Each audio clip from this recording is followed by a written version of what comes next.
قرآن قرآن قرآن آسان درس قرآن۔ الحمدللہ رب العالمین والصلاة والسلام علی سید المرسلین، اما بعد فاعوذ باللہ من الشیطان الرجیم، بسم اللہ الرحمن الرحیم۔ الصلاة والسلام علیک یا رسول اللہ وعلی آلک واصحابک یا حبیب اللہ، الصلاة والسلام علیک یا نبی اللہ وعلی آلک واصحابک یا نور اللہ۔ مدنی چینل کے ناظرین، پروگرام آسان درس قرآن میں آپ کو خوش آمدید کہتے ہیں، مرحبا کہتے ہیں۔ اللہ رب العالمین ہم سب کو قرآن مجید فرقان حمید پڑھنے سمجھنے کی توفیق عطا فرمائے اور قرآن کی تعلیمات پر عمل پیرا ہونے کی سعادتیں نصیب فرمائے۔ ناظرین کرام، آپ پروگرام ملاحظہ فرما رہے ہیں، الحمدللہ یہ سلسلہ چلتے ہوئے سورۃ التوبہ 11ویں پارے کی آیت نمبر 112 تک مکمل ہوا، اور آج 113 سے ہم اپنے درس کا آغاز کریں گے۔ بسم اللہ الرحمن الرحیم۔ ما كان للنبي والذين آمنوا أن يستغفروا للمشركين ولو كانوا أولي قربى من بعد ما تبين لهم أنهم أصحاب الجحيم۔ ترجمہ کنز العرفان۔ نبی اور ایمان والوں کے لائق نہیں کہ مشرکوں کے لیے مغفرت کی دعا مانگے، اگرچہ وہ رشتے دار ہوں، جبکہ ان کے لیے واضح ہو چکا ہے کہ وہ دوزکی ہیں۔ اس آیت مبارکہ کا جو شان نزول ایک طرح کا بیان کیا گیا، یعنی یہاں پہ نبی صلی اللہ علیہ وسلم اور ایمان والوں سب کے لیے کہا گیا کہ ان کے لیے یہ جائز ہی نہیں، لائق ہی نہیں کہ وہ کسی مشرک کے لیے مغفرت کی دعا مانگے۔ کافر مشرک کے لیے ہدایت کی دعا جب تک زندہ ہے تو ہدایت کی دعا ہو سکتی، لیکن بخشش و مغفرت کی دعا نہیں ہو سکتی۔ ان اللہ لا یغفر ان یشرک بہ ویغفر ما دون ذلک لمن یشاء۔ اللہ شرک معاف نہیں فرمائے گا، اور شرک کے علاوہ جو چاہے اللہ اپنی رحمت سے معاف فرما دے گا، لیکن شرک معاف نہیں فرمائے گا۔ تو جس کا خاتمہ ہی یہ برا ہوا کہ وہ مشرک مرا یا کفر کی حالت میں مرا، اب اس کے لیے نہ دعا کر سکتے ہیں نہ استغفار کر سکتے ہیں، کیونکہ اب تو وہ سلسلہ رہا ہی نہیں، اور نہ ہی کوئی عذاب کی تخفیف کی دعا کر سکتے ہیں۔ یہاں ارشاد فرمایا گیا کہ نبی اور ایمان والوں کے لائق یہ نہیں کہ مشرکوں کے لیے دعا کریں، اگرچہ وہ ان کے قرابت دار ہوں۔ اب اس کے مختلف شان نزول بیان کیے گئے۔ ایک شان نزول یہ بھی بیان کیا گیا کہ نبی پاک صلی اللہ علیہ وآلہ وسلم نے اپنے چچا ابو طالب کے لیے دعا مانگی۔ نبی کریم صلی اللہ علیہ وآلہ وسلم نے اپنے چچا ابو طالب سے کہا کہ میں تمہارے لیے استغفار کروں گا جب تک مجھے ممانعت نہ کر دی گئی۔ تو اس پر یہ آیت مبارکہ نازل ہوئی۔ یہاں پر جو یہ ارشاد فرمایا من بعد ما تبین لهم انہم اصحاب الجحیم، اب یہاں پر جو واضح ہو چکا کہ وہ دوزکی ہے، یعنی جو کفر اور شرک کی حالت میں مر گیا، تو اب ظاہر ہے اب تو بالکل واضح ہو چکا، اب تو کوئی احتمال ہے ہی نہیں کسی طرح کا۔ تو یہاں پر یہ مراد ہے، اور یہ یاد رکھیں کوئی شخص کفر اور شرک میں، یعنی ظاہراً ہم اس اعتبار سے جیسے مسلمان ہیں، مسلمان کی حالت میں مرتا، ہم اس کے ایمان کی گواہی دیتے ہیں اور ایمان والوں کی طرح ہی سارے معاملات چلائے جاتے ہیں، لیکن جو کفر اور شرک میں مرا تو اس پہ بھی ظاہراً یہی احکامات ہیں، ظاہراً یہی احکامات اس کے اوپر کہ وہ کفر اور شرک پر اس کا وہ مرا ہے، تو اب اس کے لیے کسی طرح کے مسلمانوں والے نہ معاملات کیے جائیں گے، اور نہ ہی اس کے لیے استغفار اور نہ ایصال ثواب، نہ کوئی دعائیں مغفرت ہوگی اس کے لیے۔ آگے ارشاد فرمایا وما كان استغفار ابراہیم لابیہ الا عن موعدۃ وعدها ایاه فلما تبین له انه عدو للہ تبرأ منہ ان ابراہیم لأواہ حلیم۔ اور ابراہیم کا اپنے باپ کی مغفرت کی دعا کرنا صرف ایک وعدے کی وجہ سے تھا جو انہوں نے اس سے کر لیا تھا۔ پھر جب ابراہیم کے لیے یہ واضح ہو گیا کہ وہ اللہ کا دشمن ہے تو اس سے بیزار ہو گئے۔ بے شک ابراہیم بہت ہی آہوزاری کرنے والا، بہت برداشت کرنے والا تھا۔ اب یہاں یہ ارشاد فرمایا کہ ابراہیم علیہ السلام کا جو استغفار کرنا تھا وہ ایک وعدے کے تحت تھا۔ آپ نے اپنے چچا آذر سے یا آذر نے آپ سے ایک وعدہ کر لیا کہ میرے لیے استغفار کرنے، اور آپ علیہ السلام نے جو یہ استغفار کیا تو اس کا مطلب بھی ایک امید تک تھا کہ شاید مسلمان ہو، اور جب وہ امید منقطع ہو گئی، یعنی آپ نے جان لیا کہ یہ تو دشمن ہے اللہ کا، اس سے پھر آپ رک گئے اور اس سے بیزار ہوئے۔ یہاں ایک اور شان نزول بھی بیان کیا گیا۔ حضرت علی رضی اللہ تعالی عنہ، آپ نے سنا کہ ایک شخص وہ اپنے والدین کے لیے دعائیں مغفرت کر رہا ہے، تو آپ جانتے تھے کہ وہ مشرک ہے، تو آپ نے اسے منع کیا کہ یہ دعا کیسی؟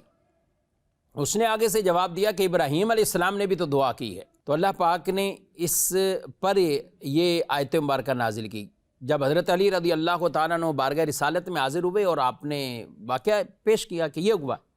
تو اللہ تعالیٰ نے یہ آیت مبارکہ نازل فرما دی کہ ابراہیم علیہ السلام کا وہ جو استغفار کرنا ہے وہ اس وجہ سے تھا کہ ایک امید تھی کہ شاید یہ اس طرف آ جائے، شاید وہ اس طرف آ جائے چچا ان کا، اسلام قبول کر لے، اللہ رب العالمین کی بارگاہ میں جھک جائے اور شرک چھوڑ جائے۔ لیکن جب آپ نے دیکھ لیا، اور وہ بھی ایک وعدے کے تحت تھا، جو آپ وعدہ آپ نے کر لیا تھا کہ استغفار کروں گا، اور یا آذر نے ہی آپ سے وعدہ لیا تھا، اور یا یاد رکھیں ناظرین کرام، ابراہیم علیہ السلام آپ کے جو والد محترم وہ حضرت تارخ، جو کہ باقاعدہ موحد تھے، وہ مشرک یا کافر معاذ اللہ نہیں تھے۔ یہاں جو لی ابی ہی فرمایا گیا تو اس سے مراد چچا ہے، اور عرب کے اندر یہ عام ہے ابن والد کے لیے، اسی طرح چچا کے لیے بھی استعمال ہوتا ہے۔ تو یہ حضرت ابراہیم علیہ السلام نے جو استغفار کیا تو وہ اپنے اس چچا آذر کے لیے، وہ مشرک تھا، وہ کافر تھا، لیکن آپ کے والد وہ موحد تھے، وہ مشرک یا کافر معاذ اللہ نہیں تھے۔ تو آپ علیہ السلام نے ایک وعدہ کر لیا تھا، اور یہ بھی تھا کہ اسلام قبول شاید یہ کر لے، اور اس امید پر آپ استغفار کر رہے تھے، لیکن جب یہ امید منقطع ہوئی، ختم ہوئی، تو آپ نے اپنا تعلق ختم کر دیا، آذر سے تعلق ختم کر لیا۔ اور آگے اللہ پاک نے ارشاد فرمایا ان ابراہیم لأواہ حلیم، بے شک ابراہیم بہت آہو زاری کرنے والا، بہت برداشت کرنے والا تھا۔ یہاں دو صفات بیان کی، لأواہ حلیم، بہت گریہ زاری کرنے والا اور بہت برداشت کرنے والا، یعنی ابراہیم علیہ السلام کے اندر یہ ایک قلبی میلان جو تھا، اور قلبی میلان کی وجہ سے آپ کے اندر یہ انداز تھا کہ آپ گریہ زاری کرتے تھے اور استغفار کرتے، اور پھر جب منع کر دیا گیا پھر آپ نے دعا اس طرح کی نہ فرمائی۔ اب یہ جس کے اندر یہ انداز پایا جائے، اواہن کی جو صفت ہے وہ پائی جائے، گریہ زاری کرنا، تو اس کی ایک صفت یہ بھی ہے کہ وہ تلاوت بھی کثرت سے کرتا ہے، اللہ کا ذکر کثرت سے کرے گا، خوف و خشیت والی کیفیت اس کے اندر زیادہ پائی جائے گی۔ عبداللہ بن عباس رضی اللہ تعالیٰ عنہ فرماتے ہیں کہ رسول اللہ صلی اللہ علیہ وسلم رات کے وقت ایک صحابی کی تدفین کے لیے قبر میں داخل ہوئے، آپ صلی اللہ علیہ وسلم کے لیے چراغ جلایا گیا، آپ نے میت کو قبلے کی طرف پکڑ کر فرمایا اللہ تعالیٰ تم پر رحم فرمائے، تو بہت رونے والا ہے اور کثرت سے تلاوت قرآن کرنے والا ہے۔ اور دوسری صفت حلیم، برداشت کرنے والا، بردبار، حلم والا۔ نبی کریم علیہ السلام نے فرمایا آدمی حلم کے ذریعے روزہ دار، عبادت گزار کا درجہ حاصل کر لیتا ہے۔ اور ایک اور روایت میں رسول اللہ صلی اللہ علیہ وسلم فرمایا حلیم شخص دنیا میں سردار ہوتا ہے اور آخرت میں بھی سردار ہوگا۔ تو یہ بڑی خوبصورت صفات ہے، قرآن میں اللہ نے ابراہیم علیہ السلام کے لیے ذکر کی، اور رسول اللہ صلی اللہ علیہ وسلم نے انہی صفات کی تعریف فرمائی ہے، تو ہمیں بھی ان صفات کا حامل ہونا چاہیے۔ اور یہ صفات کیسے پیدا ہوں گی؟ کثرت تلاوت کرنے سے، گریہ زاری کرنے سے، خوف و خشیت کے ساتھ اللہ کی بارگاہ میں روتے ہوئے اور رب کو یاد کرتے ہوئے، تو انشاءاللہ یہ صفات بھی پیدا ہوں گی۔ آگے ارشاد فرمایا وَمَا كَانَ اللَّهُ لِيُضِلَّ قَوْمًا بَعْدَ إِذْ هَدَاهُمْ حَتَّى يُبَيِّنَ لَهُم مَّا يَتَّقُونَ إِنَّ اللَّهَ بِكُلِّ شَيْءٍ عَلِيمٌ إِنَّ اللَّهَ لَهُ مُلْكُ السَّمَاوَاتِ وَالْأَرْضِ يُحْيِي وَيُمِيتُ وَمَا لَكُم مِّن دُونِ اللَّهِ مِن وَلِيٍّ وَلَا نَصِيرٍ۔ اور اللہ کی یہ شان نہیں کہ کسی قوم کو ہدایت دینے کے بعد اسے گمراہ کر دے جب تک انہیں صاف نہ بتا دے کہ کس چیز سے انہیں بچنا ہے۔ بے شک اللہ سب کچھ جانتا ہے، بے شک اللہ ہی کے لیے آسمانوں اور زمین کی سلطنت ہے، وہ زندہ کرتا ہے اور وہ مارتا ہے، اللہ کے سوا نہ تمہارا کوئی حامی ہے اور نہ مددگار۔ اب یہ آیت مبارکہ یعنی پچھلی آیت میں آپ نے سنا کہ استغفار منع کر دیا گیا کہ مشرکین کے لیے استغفار نہ کرو، تو یہاں یہ بات ارشاد فرمائے گی کہ جو چیز ممنوع ہے اس سے اجتناب واجب ہے۔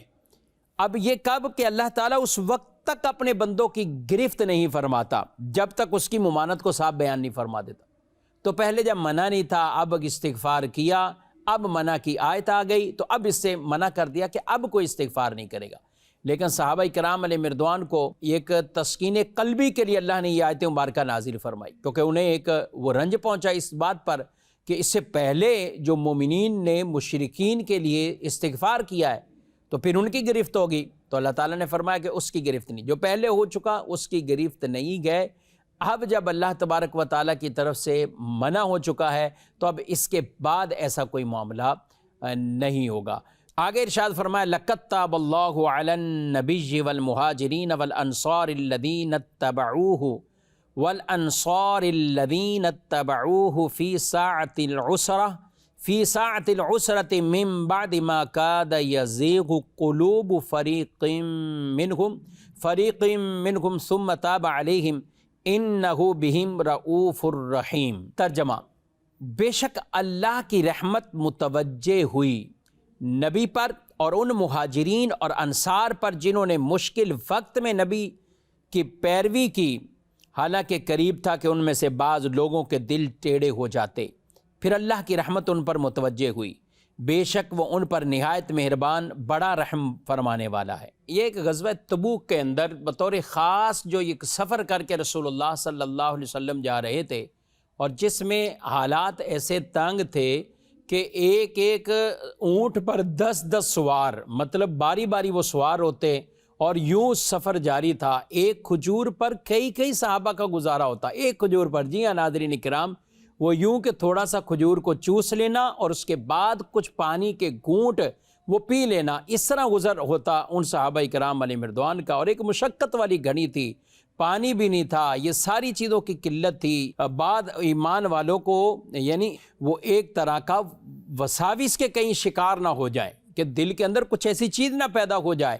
تو اللہ تبارک و تعالیٰ نے اپنی رحمت کے ساتھ ایسا رجوع فرمایا کہ سبحان اللہ، پیارے نبی صلی اللہ علیہ وآلہ وسلم کی بارگاہ میں جب صحابہ نے کہا یا رسول اللہ صلی اللہ علیہ وسلم، تو پانی طلب کیا، دعا کے لیے کہا، تو آپ نے دعا فرمائی تو اللہ نے بادل عطا فرمائے اور بارش اتری اتنی کہ انہوں نے پانی پیا بھی، جو کچھ تھا جمع بھی کیا، برتنوں میں بھی جمع کیا، یہاں تک کہ بہت خوب وہ سیراب ہو گئے۔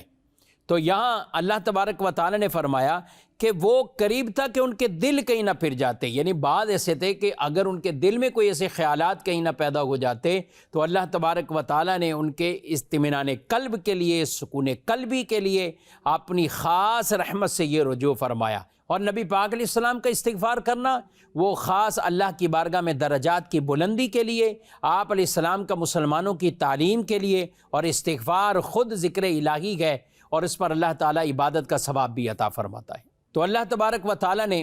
ان کے وہ دلوں کے اندر جو کچھ پیدا ہوا، رب نے ان کے بھی اس اپنی رحمت سے ایسا رجوع فرمایا کہ ان کی اس توبہ کو بھی قبول فرمایا، اور وہ دلوں کے حالات کو بہتر جانتا ہے۔ آگے بھی ناظرین کرام ایک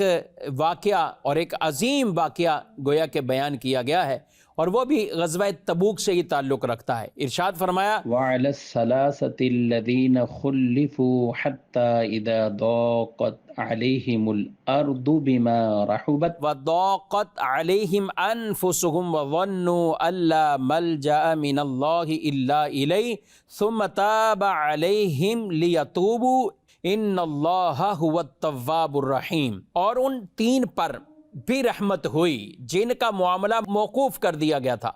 یہاں تک کہ جب زمین اپنی وسعت کے باوجود ان پر تنگ ہو گئی اور وہ اپنی جانوں سے تنگ آ گئے، اور انہوں نے یقین کر لیا کہ اللہ کی ناراضگی سے بچنے کے لیے اس کے سوا کوئی پناہ نہیں، تو اللہ نے ان کی توبہ قبول فرما لی تاکہ وہ تائب رہیں، بے شک اللہ ہی توبہ قبول فرمانے والا ہے۔ اب یہاں بھی ناظرین کرام تین ایسے صحابہ تھے، حضرت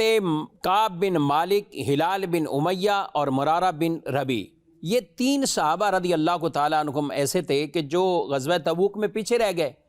اب جب یہ رسول اللہ صلی اللہ علیہ وسلم تشریف لائے تو یہ پیش ہوئے، تو آقا صلی اللہ علیہ وسلم نے ان سے ناراضگی کا اظہار فرمایا کہ جب تک اللہ تبارک و تعالیٰ ہی تمہارے بارے میں کچھ نازل نہیں فرمائے یا توبہ قبول نہیں کرے، حضور اسلام نے ان سے کلام کرنا موقوف کر دیا، اور یہ ان پر ایک کیفیات ایسی گزری۔ ہاں، یہ حضور اسلام کی بارگاہ میں حاضر ہوتے اور آپ نے جب کلام نہیں فرمایا، اور لوگوں کو بھی منع کر دیا کہ جب تک اللہ کی طرف سے کچھ نہیں اترے گا تو ان سے بات چیت، اور یہ سب کچھ گویا کہ سوشل بائیکاٹ۔ اب ان کے اپنے رشتہ دار ان سے نہ کوئی سلام نہ دعا، کوئی ادھر رک کرے کوئی ادھر کرے، تو ایسا لگے کہ گویا کہ یہ زمین تنگ ہوگی ان پر، اور یہ 50 دن گزرے، اس قدر 50 دن انہوں نے مشکل میں گزارے کہ زمین وسعت ہونے کے باوجود ان پر تنگ ہو گئی کہ اس کے علاوہ کوئی اور چارہ ہی ان کو نظر نہیں آ رہا تھا۔ یہ مواقع ہوتے، لیکن تھے بڑے سچے، بڑے ستھرے، اور حضور اسلام کے ایسے پیارے صحابہ تھے، سبحان اللہ۔ یاد رکھیں ناظرین اکرام، ایسے مواقع پر دشمن بھی کبھی کبھی کھیل جاتا ہے اور اپنوں سے کھیل جاتا ہے، تو اس وقت انسان یہ نہیں سوچتا، بلکہ وہ کبھی کبھی ایسا ہوتا ہے کہ دشمنوں کے ہاتھ ایسا کھلونا بن جاتا ہے کہ وہ اپنوں کا دشمن بن جاتا ہے اور دشمنوں کا دوست بن جاتا ہے۔ ان کے ساتھ بھی کچھ ایسا ہوا، ادھر ادھر سے کچھ خطوط مل گئے کہ چھوڑ دو اسلام کو، چھوڑ دو یہ چیزیں، چھوڑ دو، لیکن یہ ایسے پکے تھے کہ ایک وہ مسٹیک غلطی ضرور ہے اس جہاد میں غزوے میں نہ جانے کی، لیکن تھے سچے ستھرے، کوئی اور کسی طرح کا ایسے عذر نہیں بنائے، اور یہی گریاں زاری تھی، اور یہی تھا کہ اللہ کے رسول صلی اللہ علیہ وسلم راضی ہو جائیں، رب ہمارے بارے میں آیتیں نازل کر دیں۔ سبحان اللہ، اللہ نے ان تینوں کی توبہ کو قبول فرمایا، اور تینوں کی توبہ کی قبولیت پر قرآن میں آیت نازل فرما دی۔ اور پھر جب یہ توبہ قبول ہوئی ان کی، سبحان اللہ، اور پھر جب اعلان ہوا ان کے بارے میں کہ رسول اللہ صلی اللہ علیہ وسلم بھی تم سے راضی ہو گئے، صحابہ بھی راضی ہو گئے۔ یاد رکھیں یہ ہے محبت اللہ کے لیے، الحب فی اللہ، بغض اللہ کے لیے، محبت بھی اللہ کے لیے،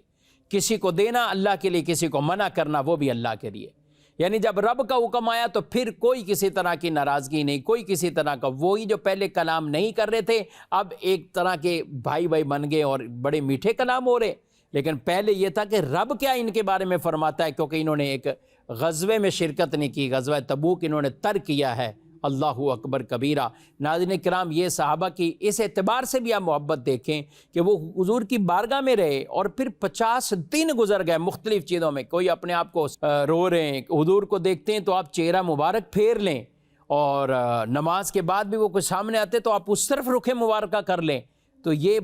بڑی ایک بات تھی ان کے لیے، لیکن تھے بڑے پکے، اور نبی پاک علیہ السلام کی غلامی میں سچے تھے۔ وہ بیٹھے رہے وہیں جم کر، اور 50 دن لگے ہیں، اور پھر اللہ نے ان کی گویا کہ تعریف بھی کر دی ہے، اور ان اللہ هو التواب الرحیم، بے شک اللہ ہی توبہ قبول کرنے والا اور مہربان فرمایا، اور یوں اللہ تعالیٰ نے ان کی توبہ کو قبول فرمایا۔ اگلی آیت میں فرمایا یا ایھا الذین آمنوا اتقوا اللہ وکونوا مع الصادقین، اے ایمان والو اللہ سے ڈرو اور سچوں کے ساتھ ہو جاؤ۔ اب یہاں پر سچائی، اللہ سے ڈرنا اور سچوں کے ساتھ ہو جاؤ، اور یہاں سچوں سے مراد بطور خاص یہ فرمایا گیا جن کی نیتیں سچی رہیں، ان کے دل اور اعمال سیدھے رہے، اور اخلاص کے ساتھ غزوہ تبوک میں وہ حاضر رہے، کیونکہ غزوہ تبوک ایسا تھا کہ جیش العسراء، تکلیف کا سال جسے کہا گیا، تنگی کا سال جسے کہا گیا، لیکن اس میں بھی وہ استقامت کے ساتھ رہے۔ تو ایمان والو سچوں کے ساتھ ہو جاؤ، اللہ سے ڈرو، سچوں کے ساتھ ہو جاؤ، یعنی ان کے ساتھ ہو جاؤ۔ یہاں دو چیزیں ہیں کہ نیک لوگوں کی صحبت اختیار کرنا، سچائی کا بھی ضمن ذکر کیا، اور ایک نیک لوگوں کی صحبت، اللہ سے بھی ڈرو اور سچوں کے ساتھ ہو جاؤ، یہ بات بھی یہاں پر ارشاد فرمائے گی۔ یاد رکھیں ناظرین کرام، یہ جو سچائی ہے نا، اس لیے حدیث پاک میں ارشاد فرمایا بے شک سچائی بھلائی کی طرف ہدایت دیتی ہے، بھلائی جنت کی طرف لے جاتی ہے، آدمی برابر سچ بولتا رہتا ہے یہاں تک کہ وہ صدیق ہو جاتا ہے، اور جھوٹ بدکاریوں کی طرف لے جاتا ہے اور بدکاریاں جہنم میں پہنچاتی ہیں، اور آدمی برابر جھوٹ بولتا رہتا ہے یہاں تک کہ وہ اللہ کے نزدیک کذاب لکھ دیا جاتا ہے۔ تو آدمی سچائی کو ہمیشہ تھام لے، زبان کا سچا ہونا، ایک زبان کا سچا، صدق کئی طرح کے، زبان کا صدق، کردار کا صدق، نیت کا صدق، وعدوں کا صدق، سبحان اللہ، یہ جب آدمی کے اندر اتنے سچ جمع ہو جاتے ہیں تو مرتبہ صدیقیت بھی اللہ تعالیٰ ایسوں کو عطا فرماتا ہے۔ اور دوسری جو یہاں پر بات سچوں کے ساتھ ہونے پہ، اب یہاں سچائی اور کئی اعتبار سے سچائی، عمل میں بھی سچائی، اخلاص میں بھی سچائی، نیت میں بھی سچائی، تو اس کا مطلب وہ نیک صحبت ہے، وہ تو اللہ کے پیاروں اور اللہ کے نیک بندوں کی صحبت ہے۔ جی ہاں، ہمیں جو دوستی اور تعلق رکھنا ہے وہ بھی ایسوں کے ساتھ رکھیں، ایسوں کے ساتھ تعلق نہ رکھیں کہ جن کے بعد میں ہمیں پچھتانا پڑے۔ اور یہ ارشاد فرمایا گیا کہ آدمی اپنے دوست کے دین پر ہوتا ہے، اسے چاہیے کہ دیکھ لے کس کو دوست بنا رہا ہے، تو آدمی اچھے نیک لوگوں کی صحبت اختیار کرے۔ اور یہاں بطور خاص ایک اور پہلو بھی ہے، علماء کی صحبت اختیار کرے، علماء کی۔ حضرت عبداللہ بن عباس رضی اللہ تعالی عنہما فرماتے ہیں علماء کی صحبت میں بیٹھنا عبادت ہے۔ اور یہ جو پیر و مرشد کی صحبت اختیار کی جاتی ہے، مرشد کہتے ہیں ہدایت دینے والا، سیدھے راستے پہ چلانے والا، مرشد رشد و ہدایت کرنے والا۔ دین اسلام کی تعلیم تو وہ ہے، وہ واضح، قرآن حدیث یہ سب کچھ واضح، لیکن مرشد کسی کامل مرشد اور پیر کے ہاتھ میں ہاتھ دینا کہ آدمی بیعت ہو گیا، وہ ان کو دین کے اس راستے پہ چلا رہے، وہ ان کو دین کے راستے میں۔ تو اس لیے مرشد کا خود دین پر ہونا اور مرشد کا اس دین پر گامزن رہنا استقامت کے ساتھ، یہ ضروری ہے۔ اس لیے کہا گیا کہ فاسق معلن کبھی پیر ہی نہیں ہو سکتا، یہ پیر ہونے کی قابل ہی نہیں ہے جس کے اندر اعلانیہ فسق پایا جا رہا ہو، کیونکہ جو ایسا شخص ہے جو اعلانیہ فسق کرتا ہے تو اس کا مطلب وہ لوگوں کو کون سی نیکی کے کاموں پہ چلائے گا، وہ لوگوں کو کون سے ہدایت کے راستے پہ چلائے گا۔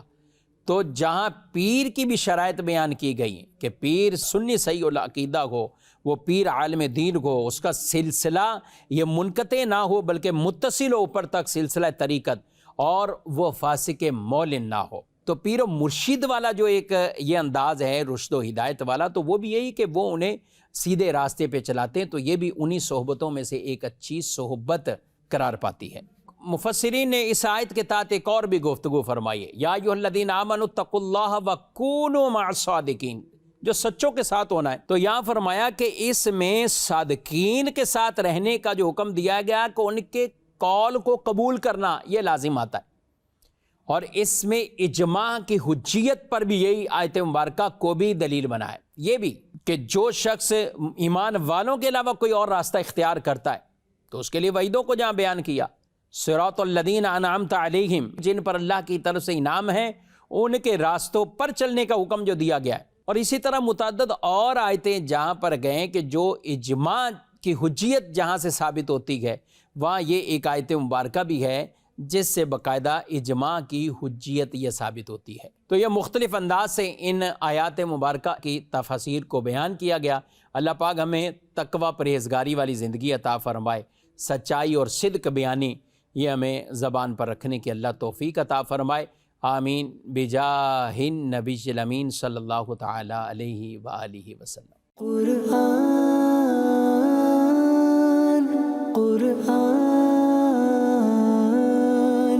قرآن آسان درس قرآن